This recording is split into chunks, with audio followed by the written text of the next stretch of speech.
I'm Mr. James. And I'm Mr. Ritchie. And we are the Educators. Episode number 6 and show number 45, and we are tired and we're ready for a break.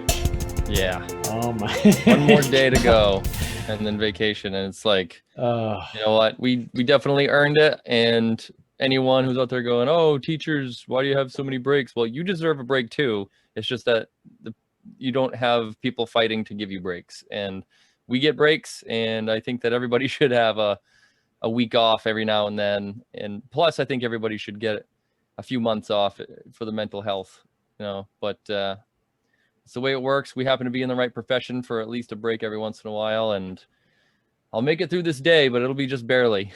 Yeah, no, I know.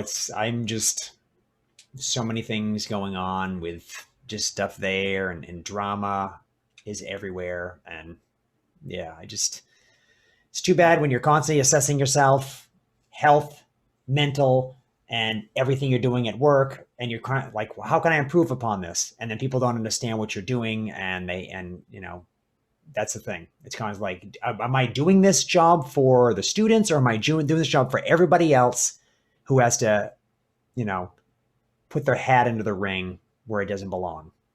Yep. That's the whole thing. Like, listen, here's everything I'm doing. Boom, there it is. Whatever. But we're positive, everybody, because it's almost Valentine's Day. Not that we really care about that. Right? Go support the greeting card company. Yeah. But this episode is about whoa, what's going on? Okay, just trying to move our faces. It's about human energy. And if you don't know what that is, well, it's going to be a way to get into diet, food, nutrition, working out, all this stuff. Promises you made in January and you've broken since then. I just didn't make any promises, that's just the stuff that I'm getting into now is gonna hurt me so much, but it's good. It's good. I think I'm hoping it's gonna make it better, but gotta push ourselves because we have a new variant in the state of COVID-19. Right. That's right. We do. We have confirmed the UK variant, which is funny because there was a UK politician that near the beginning of all this joined in our former president. I love saying former. That they wanted to call the virus the China virus. And then as soon as the UK variant came out, he made another tweet saying, well, wait a minute. Like, let's not call this the UK variant. But of course, everybody on Twitter posts one tweet versus the other. And it's like, oh yeah, you're okay with calling it, if it's someone else's country, but not your own. But it is the UK variant. It is here in Maine. I have many variants that are going to be coming down the pike. So yeah, we got to be careful about that. But the good news is that we are in a steady decline in new COVID cases, at least until next week when we see what the results of the Super Bowl was. And but we are at 1.6 thousand new cases over the last week in Maine. This time last week, the number was 2.1 thousand. In USA as a whole, 731,000. So 732,000 cases versus 955 the previous week. And that's down from over 1.3 million from the 3 weeks ago. Wow. So it is rapidly declining, at least right now. In the world, down 600,000. So we're at 3.07 over the last week versus the previous week was 3.6 million. So that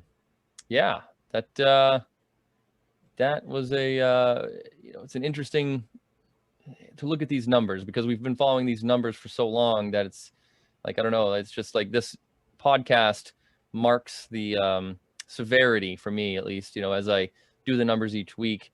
And, here in Maine, again, 1.6 thousand cases over the last week. It was like 35. It was like 35 cases a week that we got. Like, I swear it was just like a month or two ago, but it was obviously more than that. But yeah, it went up really fast, and I hope it declines just as fast. But yeah, still right in the thick of it. We are not out of the woods yet. And we got the new variants on the way. At least one of the variants does show some resistance to one of the vaccines. And so we're in it for the long haul at this point. We failed as a country and Yeah. as humanity as a whole.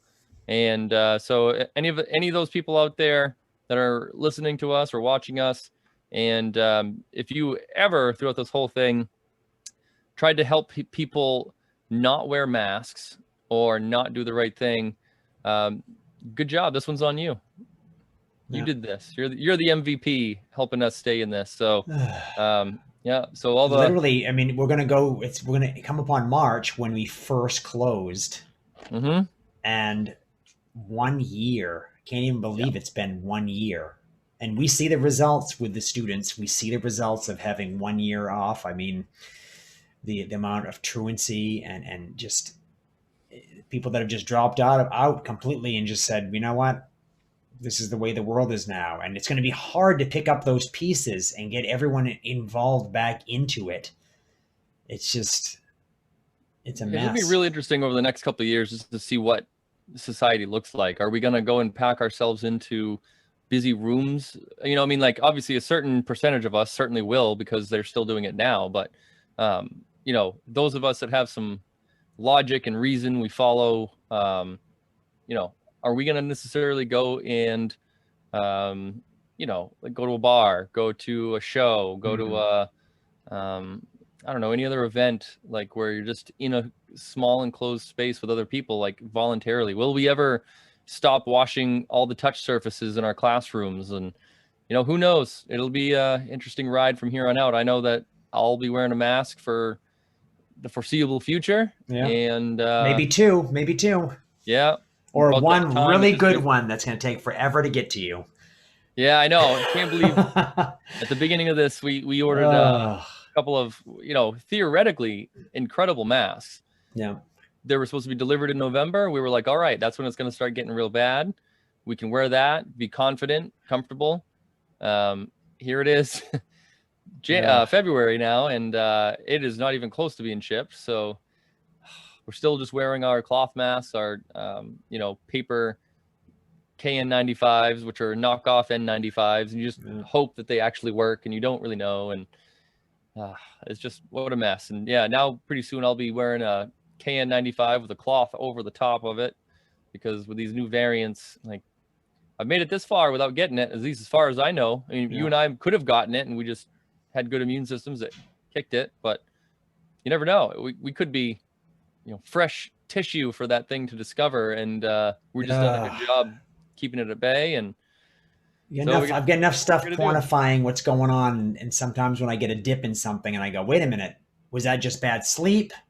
You know, my HRV is low, or and I'm like, what went on? What's going on? It's got this little sweet spot where it says you're good to go. You should work out extra hard today. You know, and when you're basically seeing that at 5:20 in the morning with one eye like basically not wanting to open, and you're tired, and I'm like, what? Okay, great. Maybe it's because I sat down, I scrunched up a little too much when I had the meter reading me, but yeah, there's always something. Today's been good though. It's good. I was an 8 or a 10 or a 9 or something like that. I'm generally in that area, so. But we'll talk about quantified self in a later episode. We do have a little trivia today. It says, guess which educator has a bodybuilder father? Yeah, it's me. Yeah. That's right. But that doesn't have, I mean, that, I guess, somewhat influenced me for a life of working out and health and such, but kind of did a lot of it on my own, and just by perusing some books that I found that he had, and just said, oh, I guess he's into this. All right, great. I'm curious, what's the most you've ever weighed? The most I ever weighed, I think, was 183. And I wanted to go to 200, and I was eating a lot, and I was just like, why can't I get up to 200? That was muscle mass, like you were working out and stuff. Yeah, it was all the time, and like I just kept eating and working out, and everything was like just huge, except for, pant sizes had to be like, oh, these pants don't fit me anymore. Oh, this shirt doesn't fit me. No doubt. And I wanted to keep going up and up. I just couldn't manage eating the amount of food. And it became the part where you're lifting and you're getting to a point where like, yeah, I love lifting this heavy weight. And then, wow, that hurts. Yeah. And then you're like, I gotta, am I a good day to do this much lifting in this part or this body part? And you're trying to get all scientific, figuring things out. We'll talk a little bit later about that, but it's just hard to maintain that. And if you're at a weight, your body is like not really meant to be at, you're kind of pushing out of that zone, which most bodybuilders do anyways. It literally is, it's hard to keep that up. It's very hard. And your body's like, you're taking me out of homeostasis. Like, Right. I'm not going to always work the way you want it to, because I want to go back to being the person that's in this nice range. I don't want to go back to I don't want to be the superhuman that has to manage all this extra bulk, that has to have its own blood and all this stuff. And it's a mess. Now you and I are roughly the same height, roughly similar body build. You're certainly in better shape than I, but like my heaviest was 185 when I was expecting my daughter, and it was funny because you were pregnant. I basically gained the weight. I was expecting my daughter one day when I was like, exactly. You're the only pregnant man. A joke.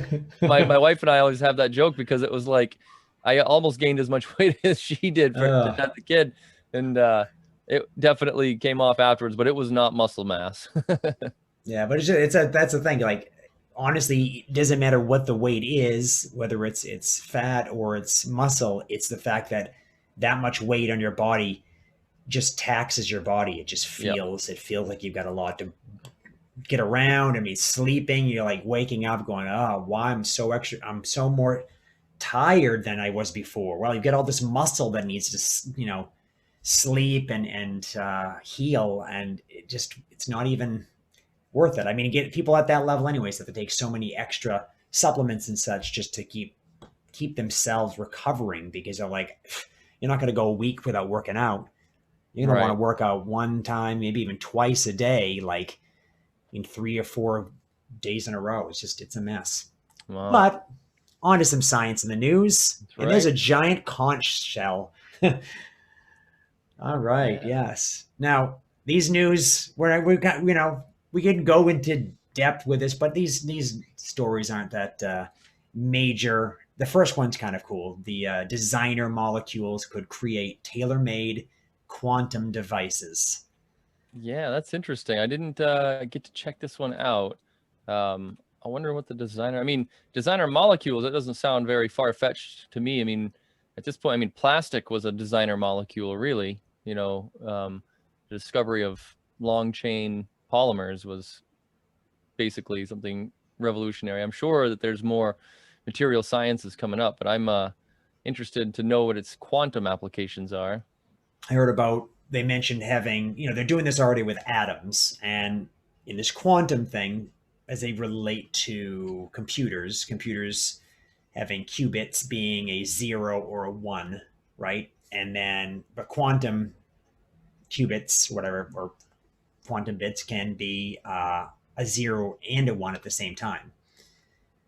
So they can exist in two places, and it's a weird sort of like idea. I think you related it to magnets.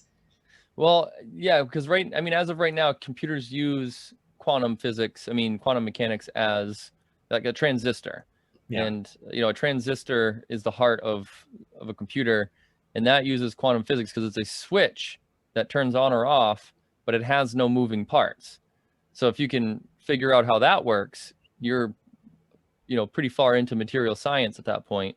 And then if you know how magnets work, to distill it right down, magnets work because of the way that electrons are polarized or oriented, but that's an oversimplification in itself. But it's like, to understand these things is, a diversion away from like everything that we know about reality. Yeah. The way that these quantum, like qubits, like that stuff just doesn't make sense in any other frame of reference other than quantum mechanics. And it's just a whole other, sphere of science. And it's pretty interesting because it's like, at this point, I couldn't teach anything beyond the atom. You know, I know all the way down to molecules and atoms. I do not like I know some of the terminology, I get some of the basics, but I could not teach anything beyond atom, because to me, once it starts not making sense, it's hard for me to retain the information. Yeah. And you know, I applaud these scientists. Like, up until the quantum computer was made, I was kind of in denial. I'm like, oh, they're going to figure out something else, you know. But then once you find a use for, you know, something new, that means that you understand it. And so if they're going to make designer molecules to help quantum devices get even, you know, better, I mean, these people are just, you know, they're doing the unthinkable. You know, pretty soon, you know, what's to stop the Iron Man suit from coming out? Yeah, well, that's the thing. Is like, I mean, we're getting there's all these different things. I mean, I just found out today through another podcast that I listened to that we keep talking about CRISPR, but CRISPR is one of a number of things that are doing the same amount of work, if not even better, than CRISPR. And so it's like, wow, we have a lot of other things going on, and it's great. There's not one thing that's kind of like, oh, we can only rely on this. Yeah. People Yeah, are that's doing good. great work out there, and I mean that's kind of like I feel sometimes in my own line of work currently that I'm missing out on these major breakthroughs that are happening that are going to change the entire world in my line of work. Like, oh, I'm just hearing about it on the internet, where I'm like, if I could be in the lab, I can be talking with people that are on the cusp of this and just understand at their level where they're what they're feeling about this, and what they have to go through. It's just that's to me these things are completely groundbreaking. I mean, Yeah. in 100 years, you discover this podcast, you'll be laughing at about how we don't know anything, Yeah. right? What are Yep. they? What are they still doing? What are they doing? As you're Well, they didn't. floating as a part of energy. Oh my God, they had to go to work before quantum teleportation. Oh my gosh, that must have been Yeah. terrible. Yeah. So it's crazy. This did talk about holograms too, which I think are really cool. I love holograms. So that's something that now the conch shell on the screen is because humans they figure out that humans made a horn out of a conch shell about 18,000 years ago. And I was So, like, duh, so a whatever. musical instrument. Yeah. But I'm like, yeah, I'm guessing. Look at the size of these things. They picked it up and they blew into it. They probably first thing they did was probably put it against their ear and they were listening to see if they could hear the ocean. Yeah. Oh, I can hear the ocean. Oh, share it. Okay, okay, let's blow in the other side. And I guess it's All the right, what else could shell. we do with this thing? Yeah, Let's try and drill a hole in it. Why not? You know? yeah. So I guess 18. Someone mentioned that they found this in 1931 and the cave, and they thought it was just basically made for drinking, ceremonial drinking. But then they saw one side. They said no. Later on, I guess up till today, they found something that looked like someone had made a hole in it, so it could be blow. They could blow into it, and they got a musicologist there that said yes, this could have been a horn, and you can blow the notes C, C sharp, and D with it, which aren't notes you want to play all together. That would sound horrible. They're really close together, and it makes Yeah. something called it makes a called a flat second note or a minor second, and it's just a really like shrill, cringy. It's like two students singing at the same time, and one's a little flat or sharp, and it's just, Yep. and that's a sound you could make, if you play them back and forth the notes, Get which some get some attention at least.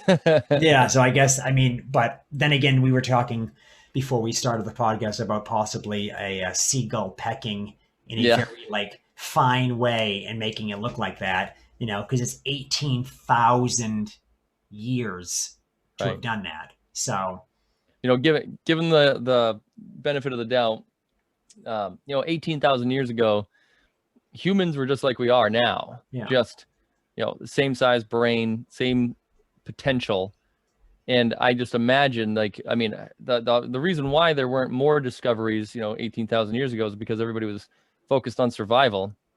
And, just up until recently, no one needed a lot of brain power. All you needed to know was how to make fire, how to yeah, stay warm, how to track the weather, follow the animals, all that stuff, which is at this point, so far down in our brains that like, we don't even need to do that anymore. And it's almost easy for us to kind of do those things now. But it's like, someone that maybe had an abundance of food and didn't need to go out one day, and they're like looking at this thing and they're like, huh, music? I don't know, maybe, and like you just Yeah. think, like, they had the same brains we do now. And so it's like they probably got bored You're and they're like, yelling at somebody and the person's not looking at them. It's like, I don't want to talk to you, Grog. And yeah. the guy's like, well, I'm just going to make this thing. And the guy's like, whoa, what was that? And they're like, yeah, see, you're going to listen to me now, huh? And everyone's looking up and like, what? Yeah. How do you do that? Can I make one? Sure, you need to find this giant snail Yeah. No, somewhere. this came from the heavens. I am now your leader. Yeah. Yeah, well, yeah, I mean, I probably like that thing. The guy's like, that's great. Now, we don't have any much, but he goes, well, you got some animal skins and everything like that. Yeah, someday we'll put on a play, guys, like that. We'll talk about that. That's right. Last thing, a drop in CFC, which is a very long word, but it's fluorocarbons, basically emissions, puts the hole in the ozone layer back on track to closing. They say 50 years, the hole that we have in an ozone that we've heard about for years, right? Wear a lot of sunscreen, there's a hole in the ozone, it's going to be horrible. I guess it's closing, and they said in 50 years it could be closed if we keep on this track.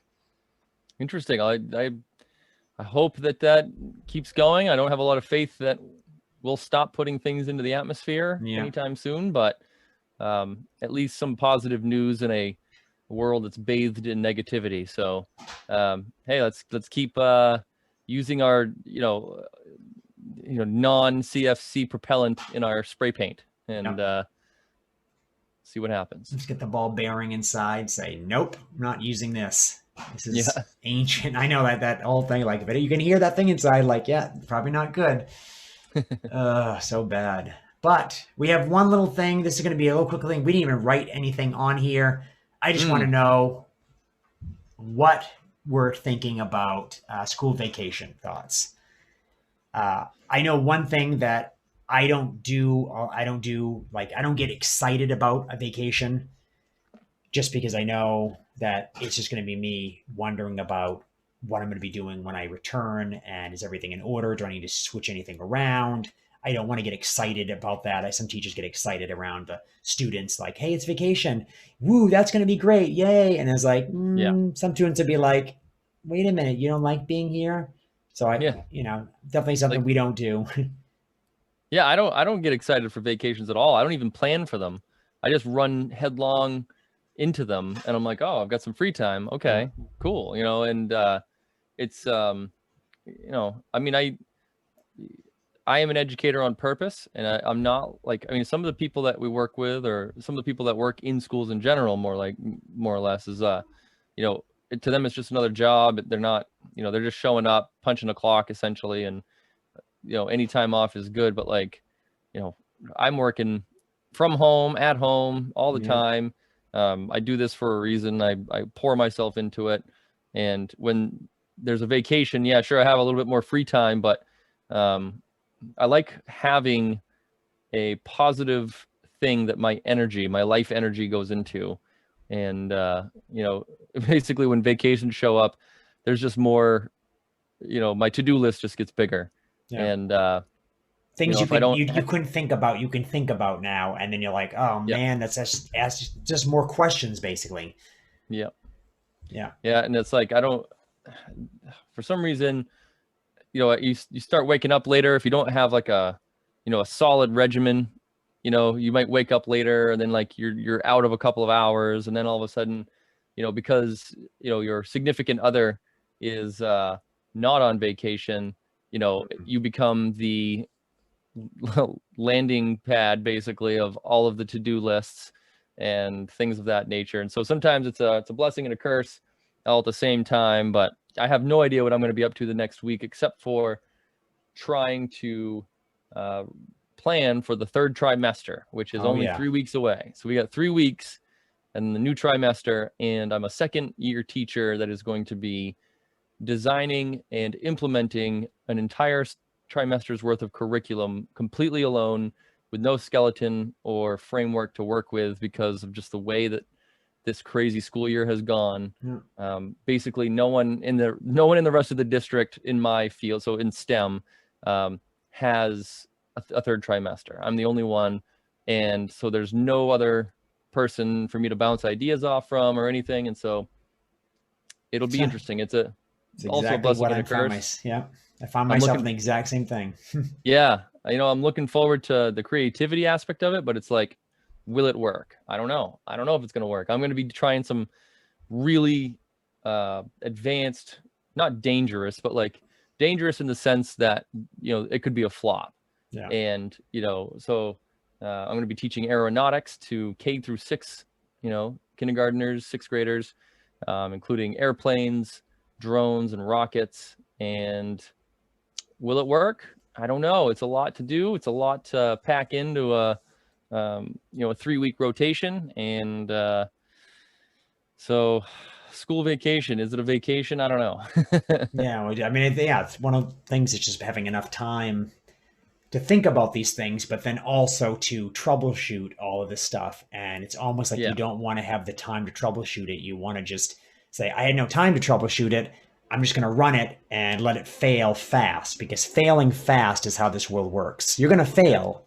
You need to fail fast and get it over with, and don't Learn dwell on from it. it. Yeah. Learn from it. Don't dwell on it. Go through and do it again. You should do that when Yep. you're working out. You should do that with everything you do. Fail fast. Get over it. Don't get hung up on anything. It's not important. Move on to the next thing. Isn't that just a great life skill? Right. To be like that with everything, even relationships. Boom, everybody, That's right. we're teaching you right here. So let's talk about this. Mr. Ritchie had the last 2 episodes you've heard, talked about amazing cars that we'd all love. And he talked about, I remember the last one.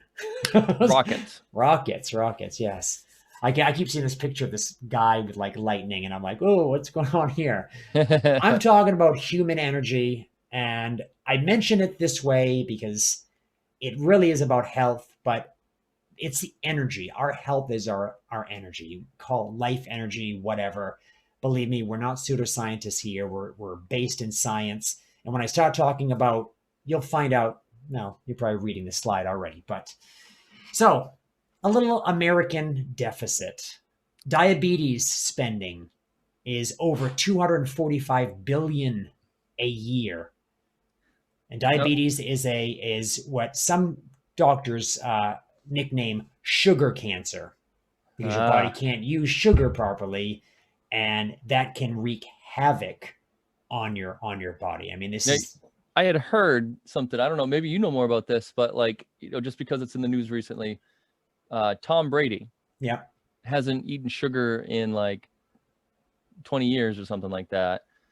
And he's got his own like $200 cookbook or something like that about how, avoiding sugar and all that stuff. You know anything about like you can avoid sugar entirely? Like that's incredible. I mean, I think it's Whole Foods. I think he does eat completely plant-based. And you can just get it from fruits.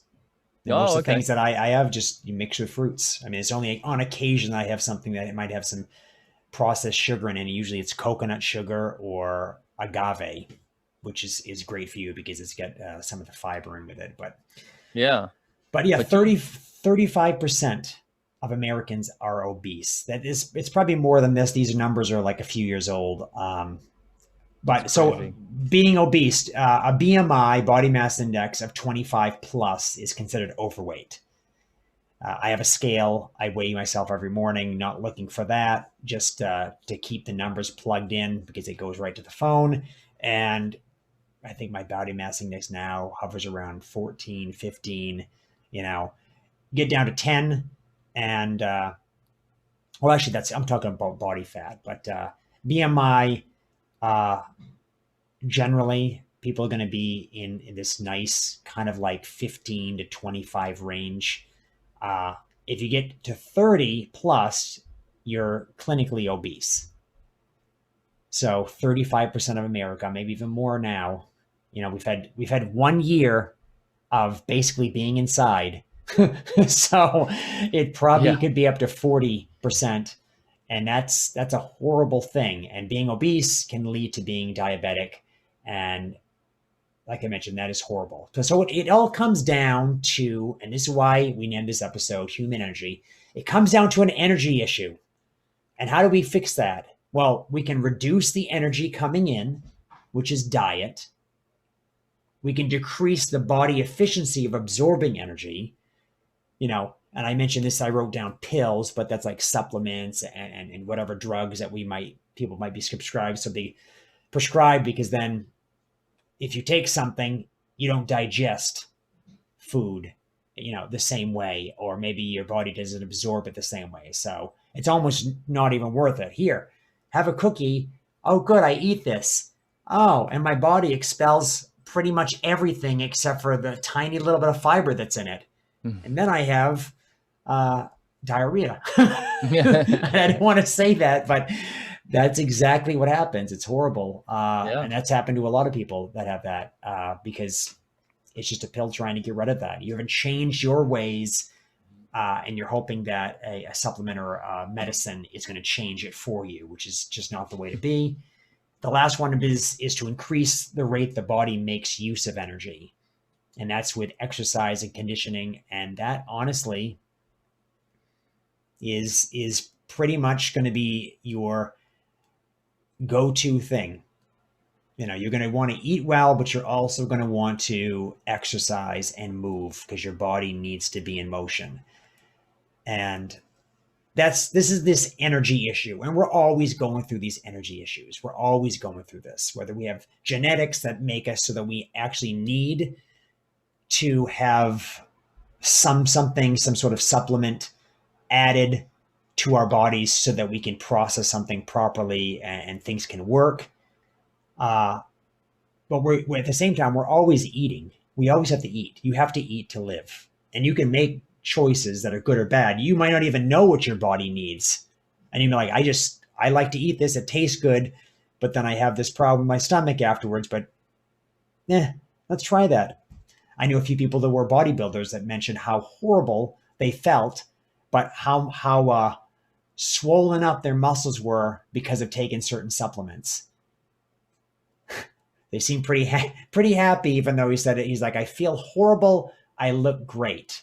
And I'm like, I don't think that's I don't know. It's a good trade-off. Yeah, I don't think it's worth it and stuff like that. And then the same person had a heart attack, and in his 20s. Wow. Because he just pushed himself a little too much, and it can happen. It can happen. So first, I'm going to do two different things aside from that other slide. One thing is these delicious fruits, veggies, and I'm actually seeing some eggs there. Interesting. That's a weird thing to throw in there. Wow, I should have really looked at that picture ahead of time. I'm going to put our picture over that. I don't want to see those. Okay, great. All right. Human energy food. So you might know, and if you don't, food is broken up into these macronutrients: large, protein, carbohydrates, fat, and I add fiber because I think fiber is really important. Although there are some on a diet like right a macro now called the carnivore diet that believe you can just eat meat without any vegetables, and that your body doesn't need fiber, and that it will eventually adjust. But there's not a lot of people that are on that talk about that. They talk about horrible digestive issues, and yeah. No, I don't think that makes any sense. But if there's a listener or viewer out there that wants to challenge that idea, let us know, because I think that it's crazy to think that you can just eat meat, and it's crazy to think that at any point in our like human history that that like the successful tribes just ate meat and they left the whole gathering part out of the hunter-gatherer part, because nuts, fruits, legumes, vegetables, that's a lot easier to come by than hunting down an animal. So I feel like that's you're misinterpreting history, I think, in order to call it the paleo diet, I guess, even. Yeah, and it's yeah, and so yeah, in paleo still they will eat vegetables and stuff, but for the fact that there's paleo and there's like a keto diet, which is basically low carbohydrates and staying away from any sort of sugars and such. But the fact that and there's some popular YouTubers, and I know, hey, we're on this platform as well, but there are some very popular people with great cameras and great editing skills, and they're pushing the carnivore diet. But we do have our plant-based crews that are right up there with their rebuttals and such like that, and their reaction videos and stuff that I would love to be able to do someday. But I'm a few dollars shy of buying all that equipment and the time Yeah. spent. But we have all these macronutrients. We have some natural vitamins and minerals that you can get from sources everywhere. Some people do need to supplement a little bit. There are supplements out there, but as we mentioned before, supplements are concentrates, and you know a lot of times it's hit or miss. And do you really know your body? You need to know how these macros affect you, more than before you go into how are these, what am I missing for vitamins or minerals? Basically, are you getting enough protein? The average American's getting way too much protein if you're eating a omnivore diet, both meat, vegetables, and stuff like that. A lot of people eat too many carbohydrates, and then they complain they're tired, or this or that, or that leads to a lot of things like diabetes. So fat, fiber, carbohydrates are sugars. There's sugars in that. So um, carbohydrate generally is a sugar mixed with, you can, like, any of the vegetables, fruits you see on this, it's basically sugars and fiber. And if there's a high sugar content, there'd be less fiber. And when you take a concentrate of like a fruit juice or whatever, and you squeeze out the juice, you're squeezing out the sugar. When you throw it away, the thing you just squeezed, you're throwing away the fiber. And you don't Yeah. want that. You want both of those. Let your body decide, how much of the sugar it needs at a certain point, and let the fiber kind of like slow the process down. Because no one wants a big sugar spike. I can go Right. back to the slide and tell you how much money Americans had to pay per year Yeah. again.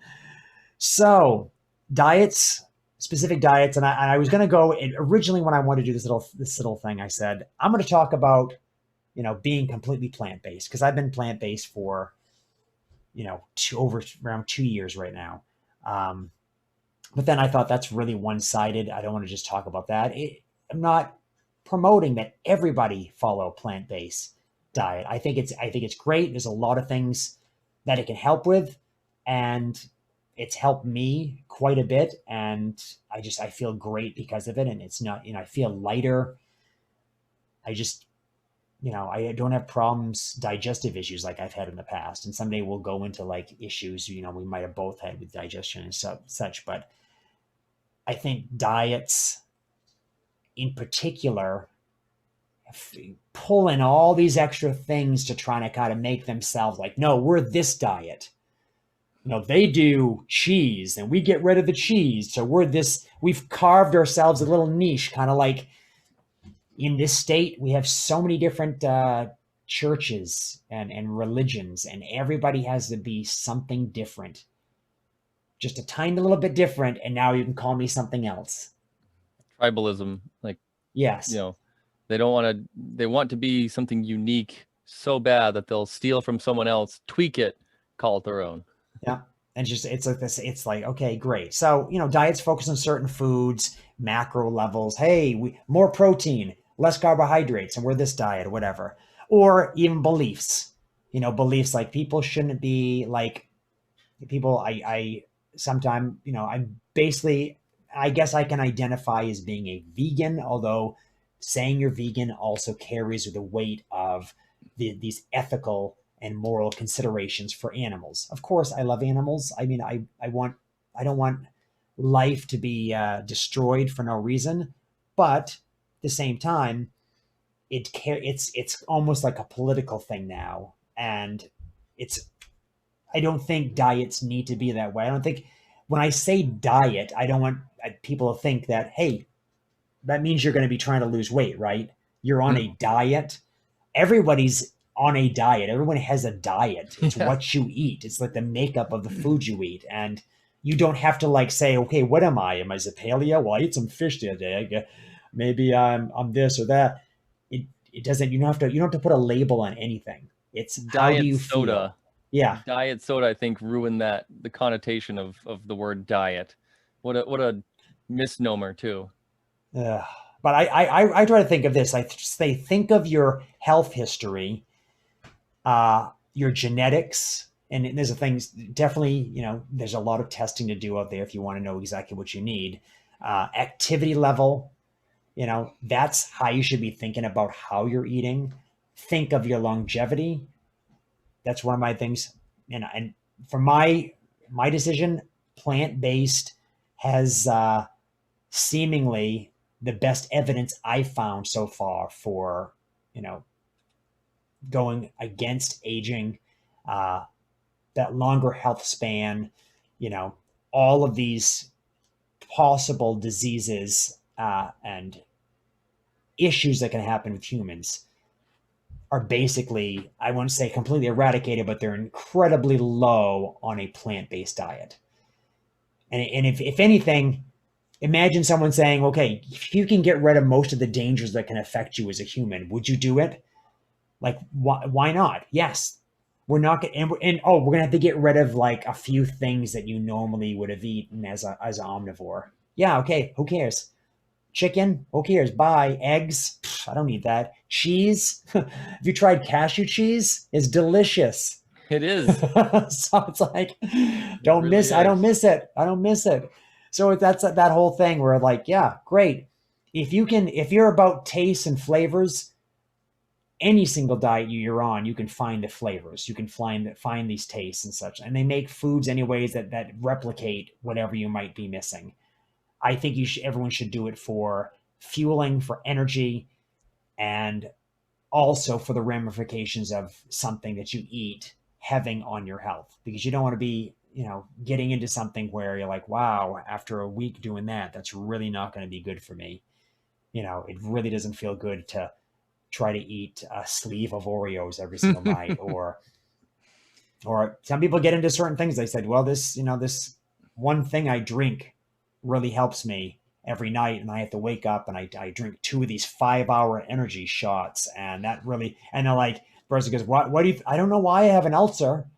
Yeah. Certain things, it's like, yeah, you got to kind of think of what you're doing. And I realized for the working person, that's this pushing, burning the candle from both ends. It's hard to think about that, but you're thinking about your own energy, right? You can't have something quick now and not pay for it later. There's an ebb and flow. Your body has to relax. It has to rest. You can't keep it going. It's. Rest and digest versus Yes. fight or flight. Yeah, that's our sympathetic and parasympathetic. So Right. that's the biggest thing. And then, can you maintain it? If you can eat a certain way, can you maintain eating that way? That's one of the biggest things. Like, great, try to eat that way for a while and do a little of your own research. How's this affecting my body? Is this great for me? Is this working good? Do I have a lot of energy? Times when I might have been tired, can I keep moving? That's great, and that's what you kind of want to happen. You want to keep this flow going, and it's always going to be a tweak for the rest of your life, because you're probably not going to eat the exact same thing for the rest of your life. You're probably going to, like on this page right now, look at these fruits and vegetables. You might try something like, oh, I haven't had snow peas in a while. I'm going to try some of these. Those are delicious. I haven't had them in a while. Now that you mention it. I know. So there's certain things I'm like, hey, that'd be great. And I'll like take that clove of garlic and stuff like that. I see maybe there's an onion somewhere. And Yeah. yeah, that's the thing. You're going to want to try things, and you're going to go, oh, ooh, my stomach didn't seem to like that. I wonder why. I wonder what's going on with that. Right. Become a scientist. Think about this. So that's one of the biggest things when you're trying to make a decision, like changing how you eat or whatever like that. Don't let belief systems, don't let these pseudoscience, you know, factors and stuff like that you might see on social media like influence you about, who you are as a person and such. It doesn't matter. It's your body. Think of biology first. Think of how you feel, and go with that. Now, if you want to change your body size, well, we're talking about exercise here, but we should all get exercise anyways. We all need to move around. We all need to, our bodies need to be in motion. I You just hit can't say 10,000 steps again. yes. It celebrated not like 5 minutes ago before I got on the, or well, probably 30 minutes ago before I got on the podcast. Celebrating with a vibration on your wrist. Yeah, and a little bit of fireworks. So workouts, I think, should branch from aerobic to anaerobic, which means something that gets your heart rate going, and then to something that you basically use a lot more muscle for, like resistance training. You want to start with something that just gets you moving, and then something that you can use to put a lot of force into it. And that's just a good way. I mean, it's a normal. Someone would normally warm up like that, but I also think it's good for your system to have fresh blood and to be moving through that. So resistance training to me is your stress crucible. Now, what's a crucible, Mr. Ritchie? Isn't it a thing that heats up or forms metal or something, I think? Yeah, we can think of it like that. Some people think of um, it's a hard. In terms of it is like a an obstacle or it's a burden on you. Okay. Think of it like that. So a stress crucible for me, training with resistance like weightlifting, bands, anything that creates sort of like this really stress response in the body is kind of like a necessary pain that we need to go through to help our body. So it's not always pleasant. If it's pleasant to lift weights, I don't think there'd be a lot of people with larger muscles, and they probably wouldn't be going because it becomes a level where you need to know that you're making some gains and making some effort by the tiny little bit of like stress, and we're calling pain stress Right. that you're getting. So you're actually amounting to something. You're progressing. So it's kind of like a crucible that I'm okay with waking up every morning and putting myself through that so that the rest of the day can probably be less stressful.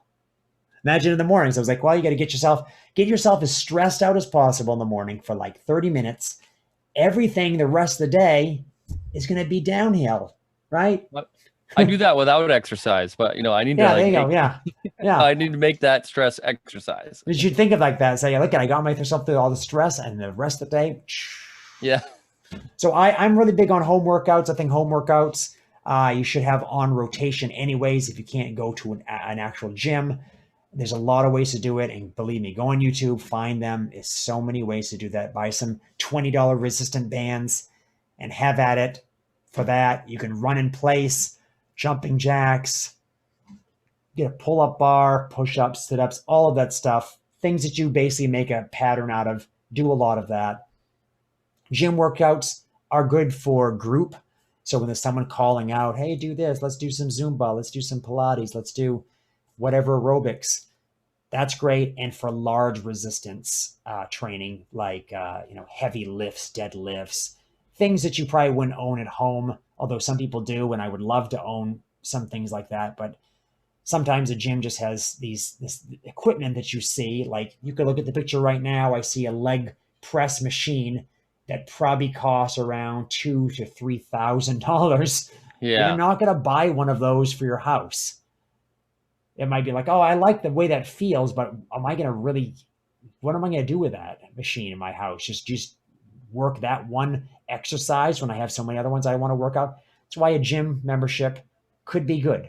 But if you don't need to actually push that and go to that level of resistance, you can still get that at home workouts. You might not be trying to be a bodybuilder and trying to get into that, but that world isn't exactly healthy anyways. Believe me. I've had a father that's talked to me years about that. Yeah. And find out workouts you can stay doing. Just find out something you can continue to do over and over again and just schedule it. So my thing is it needs to happen that the human body needs motion.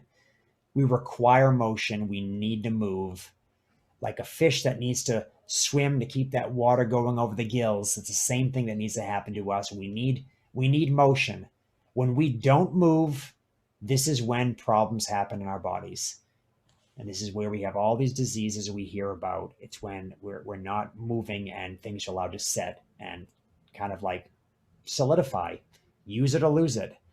Be ahead of the curve and understand your body, which basically means know your limits and know how to push past those limits. Breathing.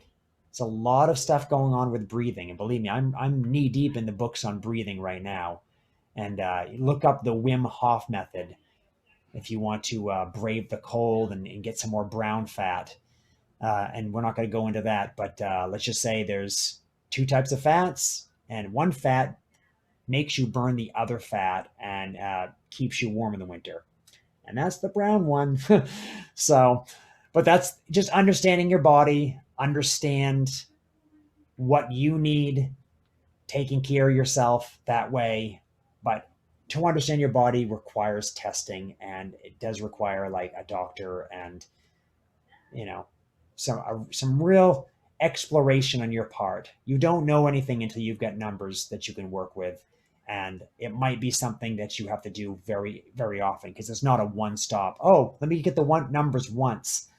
No, we're getting our pulse. I want to hear my watch out right now. Wow, but we're getting our pulse taken all the time, and yeah, we get to see that graph if we want to. So it tells us day by day, all day long, what it looks like.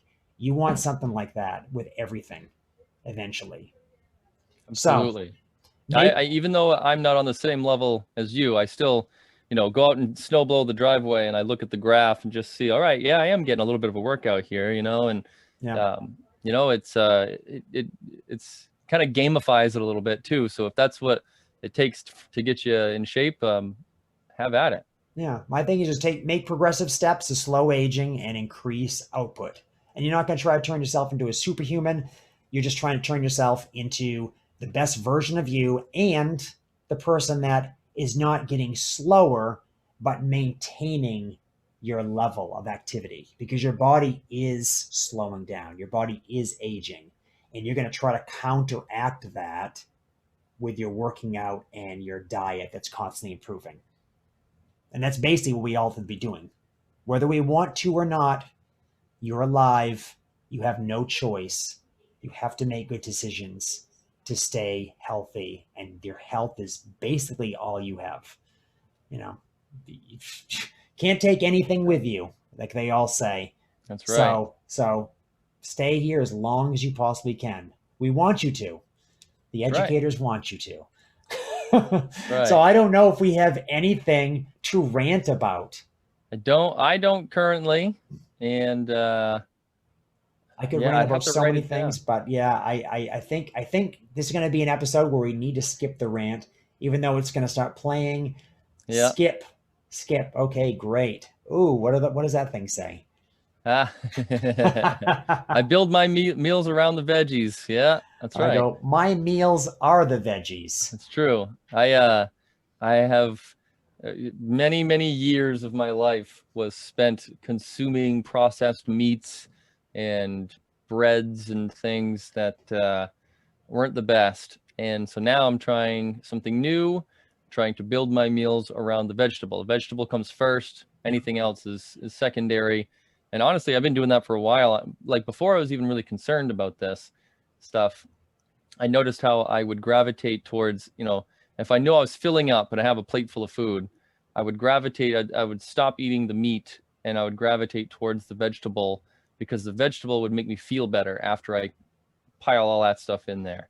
And so all I got to do is just keep reducing that meat size, the meat portion.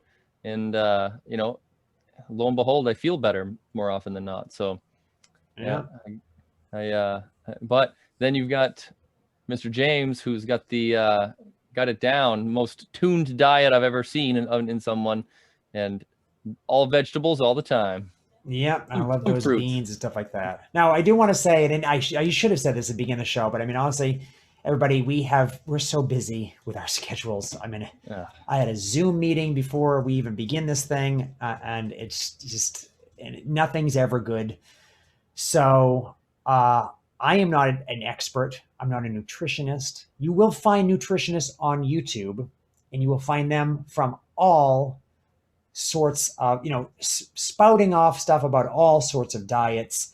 And some of them will cite very good articles and stuff like that to back up certain things. And I could definitely put some in the show notes about people that I think everyone should check out, even if it's biased towards being plant-based. But I'm not an expert. My father was a bodybuilder for many years. He still works out like crazy. He's almost 70, and he looks like he's in his 50s, I guess. I mean, just for the hair reason. But yeah, it's one of these things I've done for a long time, and I've looked at it from different angles. One time wanted to be huge muscles, and how do I get this and stuff, and then realizing the traditional ways I could not do that. Now, if I wanted to do that, I would know how to do it.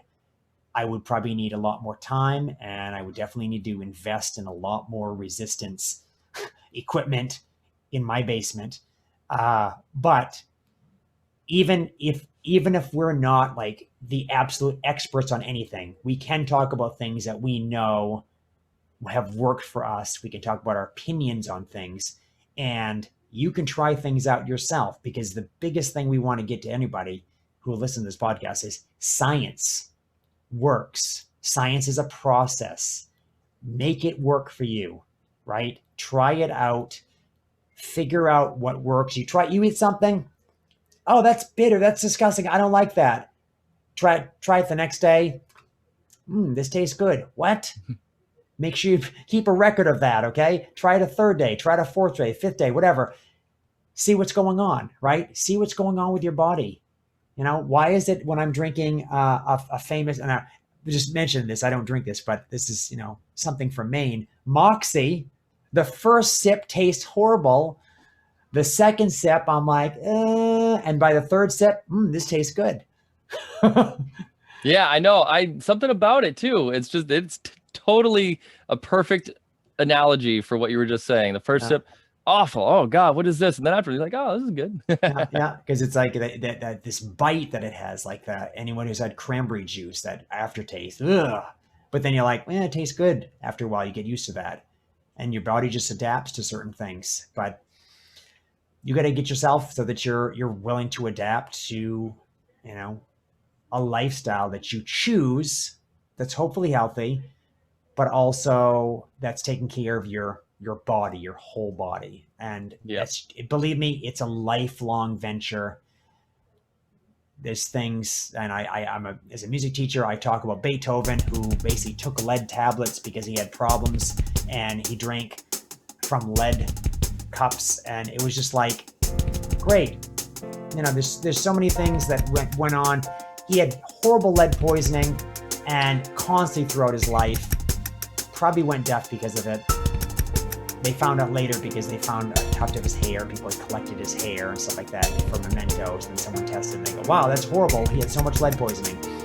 Yeah. For the time, he was like, well, lead makes my wine taste better because they added it as an additive, and it also, these tablets, they say, are good for me, so whatever. And was poisoning himself.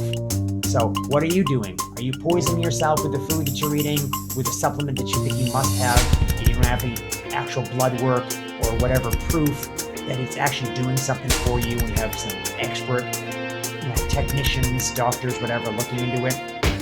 You don't know. You're always going to be guessing yourself. But sometimes we have to take those little ventures and figure out for ourselves if it's something we can fix. Same thing with diet, same thing with working out. Just make sure you're constantly doing something and fluctuating and moving forward, progress forward. That's what educators do. That's why we keep learning. That's why this vacation coming up is no real vacation for us. It's going to be a mental stretch, basically. Yeah, it gives us an opportunity to sort of focus more on what we specifically want, but there's not going to be any rest for you and I. We're not the type that's going to go and, I don't know, it's not the time of year, but go and just like lay down on a beach for a weekend or a week and do nothing. Like I used to want to do that back in the day, but now I can't do it. I got to keep the mind active, and that's what we're looking at for next week. Yeah. Well, until then, I'm Mr. James. And I'm Mr. Richie. And we are the Educators. All right. Have a good night, everybody.